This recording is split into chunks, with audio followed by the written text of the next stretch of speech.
Semangat pagi di hari Selasa, 12 Januari 2021. Kembali kita bersekutu dalam persekutuan doa anggota keluarga Allah. Memulai dengan menenangkan hati, menenangkan pikir dalam saat teduh sejenak.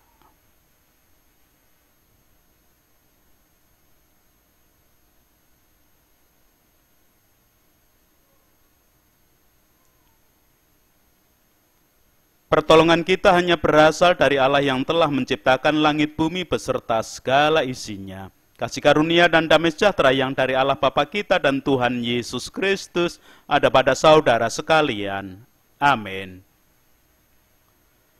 Anggota keluarga Allah, judul perenungan Sabda hari ini menggunakan ungkapan Jawa lurung buntung. Ungkapan tersebut menggambarkan seseorang yang memfitnah tanpa dasar. Misalnya, seseorang menuduh orang lain mencuri tetapi tidak bisa menunjukkan buktinya.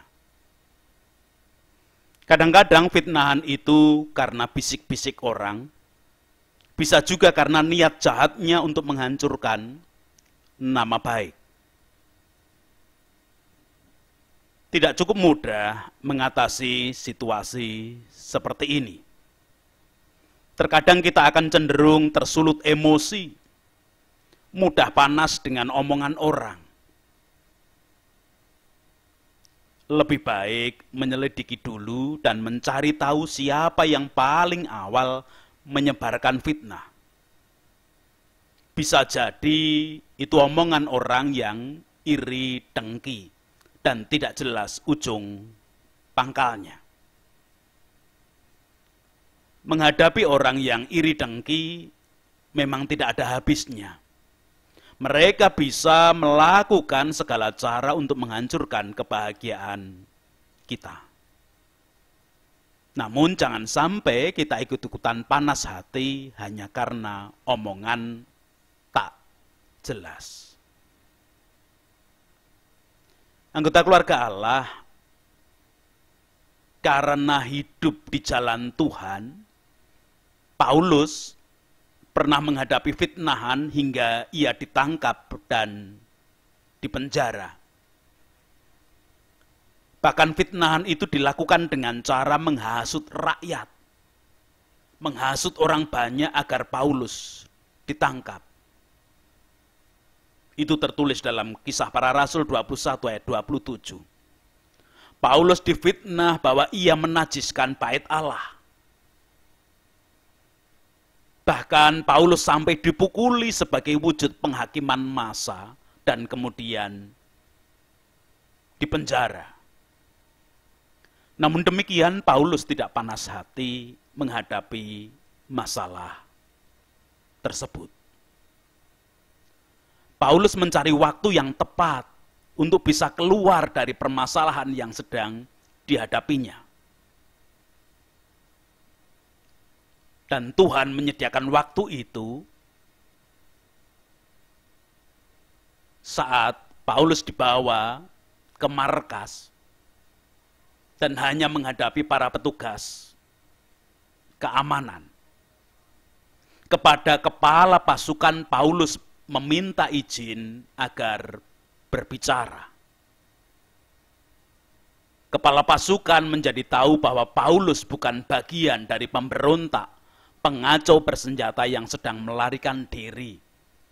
Itu kesaksian di dalam Kisah Para Rasul 21 ayat 37 dan 38. Hingga saat itu Paulus diberi izin untuk berbicara di depan orang banyak, di depan rakyat yang tadi telah menghakiminya secara massal.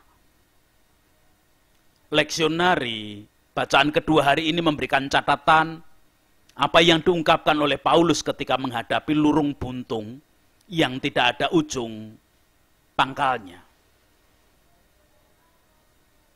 Kisah Para Rasul pasal 22 ayat 2 sampai 16 memberikan catatan kepada kita demikian. Ketika orang banyak itu mendengar, ia berbicara dalam bahasa Ibrani, makin tenanglah mereka. Ia berkata, aku adalah orang Yahudi, lahir di Tarsus di tanah Kilikia.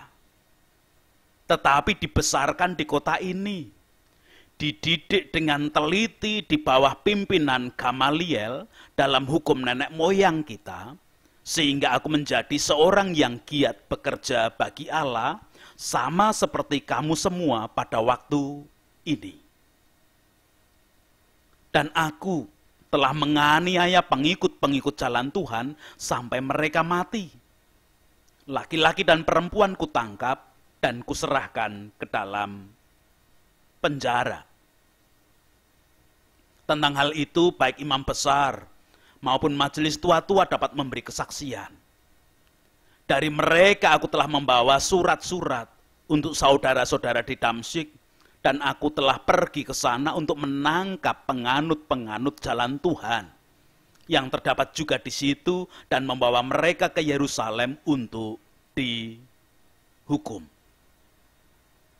Tetapi dalam perjalananku ke sana, ketika aku sudah dekat Damsyik, yaitu waktu tengah hari, tiba-tiba memancarlah cahaya yang menyilaukan dari langit mengelilingi aku.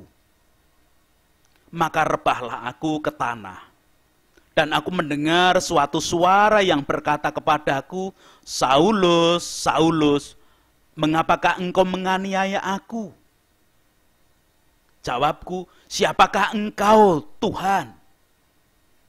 Katanya, akulah Yesus, orang Nazaret yang kau aniaya itu. Dan mereka yang menyertai aku memang melihat cahaya itu. Tetapi suara dia yang berkata kepadaku tidak mereka dengar. Maka kataku, Tuhan, apakah yang harus kuperbuat? Kata Tuhan kepadaku, bangkitlah dan pergilah ke Damsyik. Di sana akan diberitahukan kepadamu segala sesuatu yang ditugaskan kepadamu. Dan karena aku tidak dapat melihat, oleh karena cahaya yang menyilaukan mata itu, maka kawan-kawan seperjalananku memegang tanganku dan menuntun aku ke Damsyik. Di situ ada seorang bernama Ananias, seorang saleh yang menurut hukum Taurat, dan terkenal baik di antara semua orang Yahudi yang ada di situ. Ia datang berdiri di dekatku dan berkata, Saulus saudaraku, bukalah matamu dan melihatlah. Dan seketika itu juga aku melihat kembali dan menatap dia.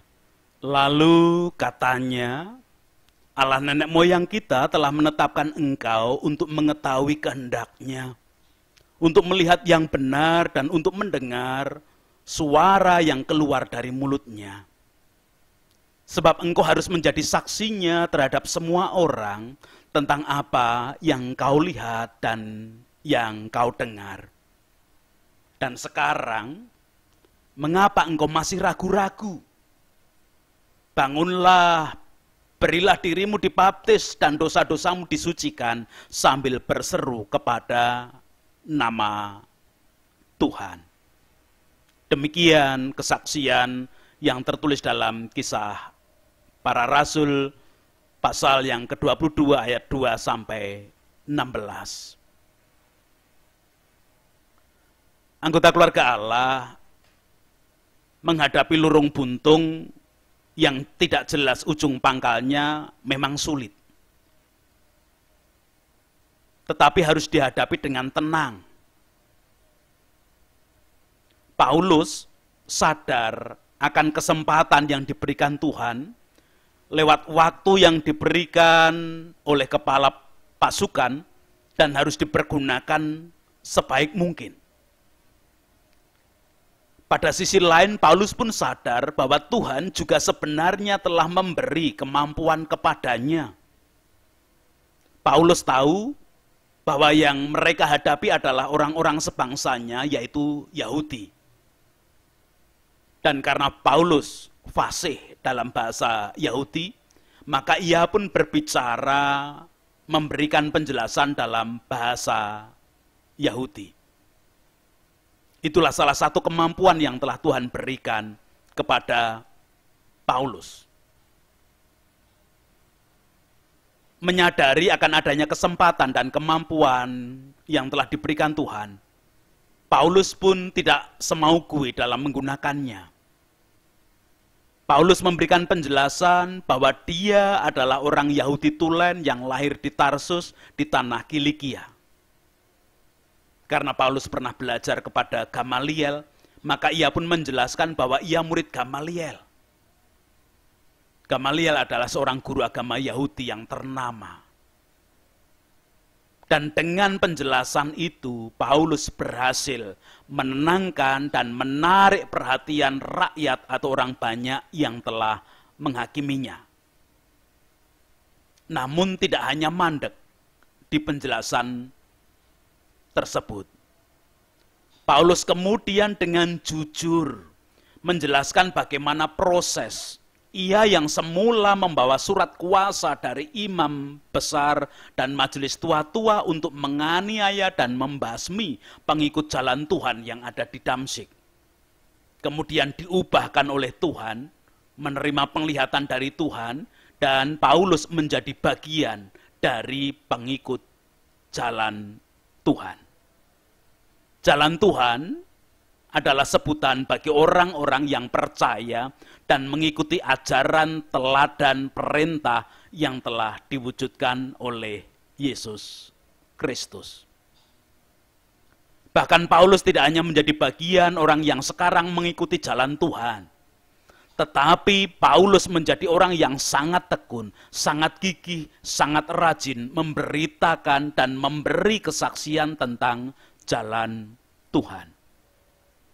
Karena jalan Tuhan itu yang diyakini oleh Paulus sebagai yang paling benar.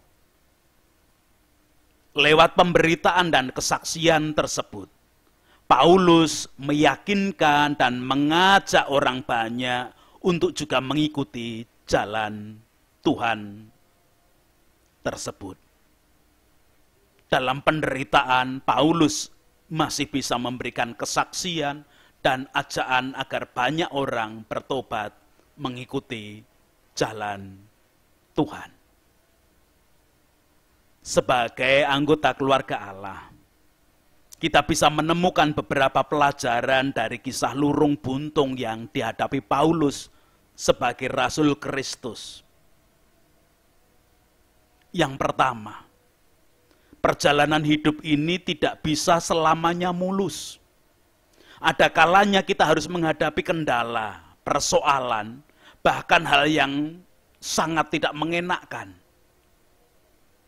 Namun, ketenangan hati karena yakin Tuhan akan menolong sangat dibutuhkan untuk menghadapi keadaan yang tidak mengenakkan tersebut.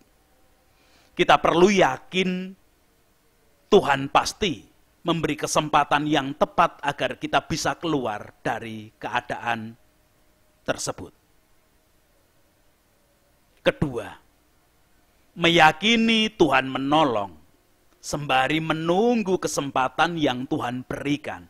Kita bisa mengingat dan mengolah kembali pengalaman perjalanan hidup yang telah kita lalui. Seperti Paulus yang kemudian sadar bahwa sebenarnya Tuhan memberi kemampuan kepada dirinya untuk bisa berbahasa dalam bahasa tertentu. Dan itu bisa digunakan untuk menenangkan suasana agar tidak semakin gaduh. Anggota keluarga Allah, pada era medsos, media sosial saat ini, sering kali merebak isu, status, berita tentang hal-hal yang meresahkan kehidupan. Bahkan mungkin termasuk suasana pandemi COVID saat ini. Banyak sekali berita yang bisa meresahkan kehidupan. Selain kita dituntut untuk tenang, kita harus berupaya mencari second opinion. Dan upaya mencari sumber berita lain yang lebih akurat. Tetapi, jangan percaya begitu saja pada berita-berita tersebut. Ataupun juga jangan percaya begitu saja kepada second opinion ataupun berita yang kita anggap lebih akurat yang telah kita temukan.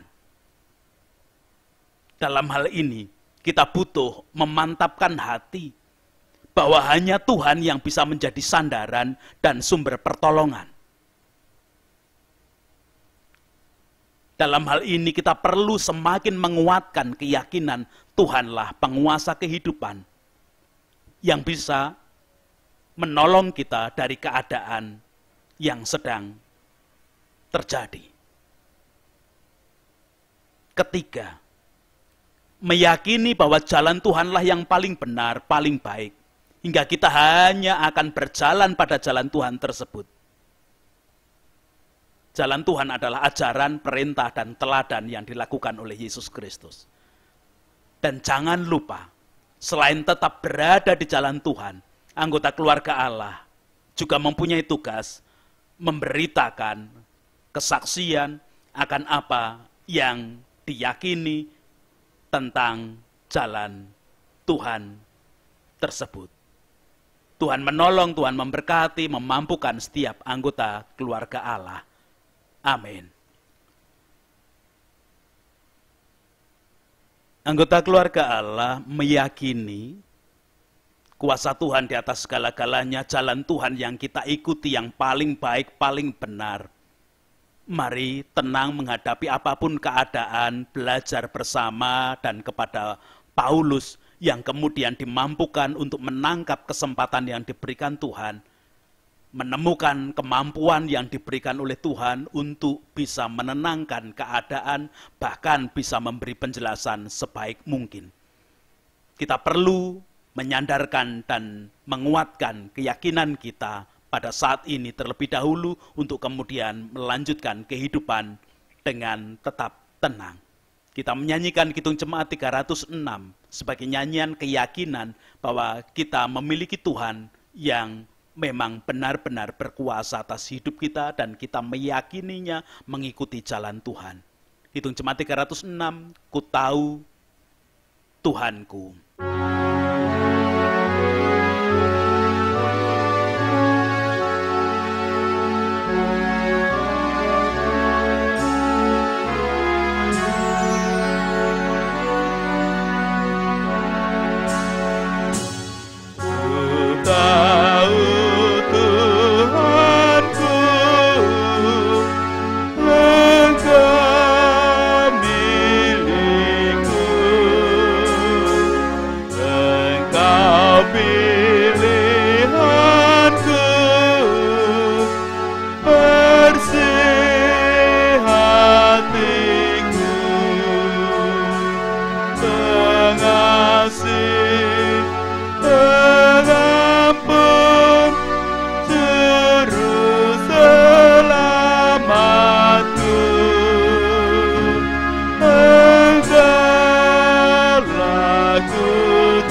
cinta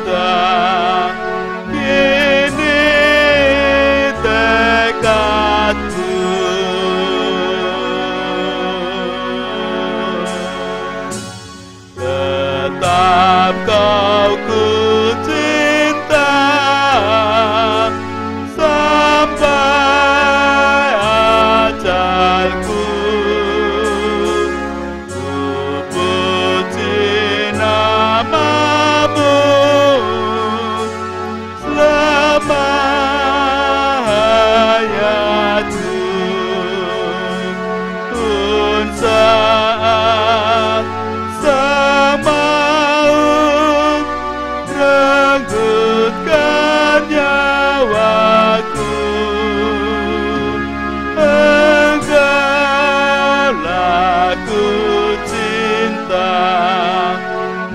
ini tekadku.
Kita berdoa bersama.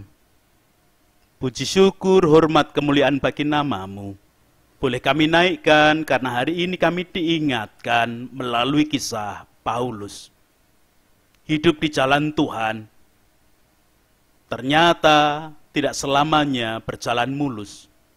Bukan hanya hidup di jalan Tuhan, hidup di tengah dunia, semua orang merasakan tidak semua perjalanan hidup mulus. Ada bagian-bagian yang tidak mengenakkan. Dan kami boleh belajar kepada Paulus, bersama Paulus, untuk hidup tenang menghadapi keadaan-keadaan yang tidak menentu. Dan pada saatnya kami boleh belajar menemukan kesempatan Tuhan berikan untuk menggunakan kemampuan Tuhan keluar dari keadaan tidak baik. Namun bukan mengandalkan kemanusiaan dan kemampuan manusiawi kami. Justru kami tetap berada di jalan Tuhan, mengikuti kehendak dan petunjuk Tuhan, melakukan apa yang menjadi perintah Tuhan, dan pada saat itu kami memberikan kesaksian yang terbaik tentang jalan Tuhan. Engkau menolong kami, Engkau memberkati kami melalui hari-hari kami. Hari ini aktivitas kami apapun kami haturkan. Anggota keluarga Allah di dalam kelemahan ragawi pun tetap Engkau perkenankan berjalan di jalan Tuhan dengan tetap merasakan tenang damai sejahtera-Mu. Anak-anak dari anggota keluarga Allah di usia pendidikan yang belajar dengan pelajaran jarak jauh, biarlah kasih-Mu juga yang menguasai sepenuhnya. Belajar bersama para orang tua, menentukan hidup tetap berjalan di jalan Tuhan. Demikian juga usaha produktif dalam segala keadaan kami haturkan ke dalam tangan kasih kuasa-Mu. Sekarang tetap membawa pemerintah, pemimpin bangsa dan negara kami, wakil rakyat, tokoh masyarakat, dan semua komponen bangsa dan negara ini ke dalam tangan kasih kuasa-Mu. Para medis dalam aktivitas menjadi garda paling depan suasana pandemi, kasih setia dan kebijaksanaan Engkau tambahkan dalam kehidupan mereka. Bersama-sama dengan masyarakat membangun hidup, menggapai damai sejahtera yang dari Tuhan, biarlah kami tetap berada di jalan Tuhan, dan masyarakat pun Engkau pakai untuk juga mengenal akan kasih dan kuasa Tuhan melalui perjalanan hidup yang kami wujudkan. Itu doa kami Tuhan, ampuni dosa dan kesalahan kami. Ampuni dosa kesalahan para pemimpin kami, wakil rakyat, tokoh masyarakat, tokoh agama, gereja-gereja Tuhan di dalam melanjutkan kehidupan sesuai dengan jalan Tuhan. Tuhan pun berkuasa sepenuhnya. Dalam Kristus kami berdoa. Amin. Anggota keluarga Allah sekarang melanjutkan kehidupan dengan tetap berjalan di jalan Tuhan. Menghadapi apapun situasinya, meyakini ada akan kuasa Tuhan di dalam kehidupan kita. Dan kita dilayakkan untuk juga memberikan kesaksian tentang keyakinan bahwa jalan Tuhan yang terbaik dan terbenar, sehingga banyak orang juga boleh semakin mengenal akan kasih kuasa Tuhan. Membawa berkat yang diperintahkan Tuhan lewat Musa. Tuhan memberkati engkau dan melindungi engkau. Tuhan menyinari engkau dengan wajahnya dan memberi engkau kasih karunia. Tuhan menghadapkan wajahnya kepadamu dan memberi engkau damai sejahtera. Amin.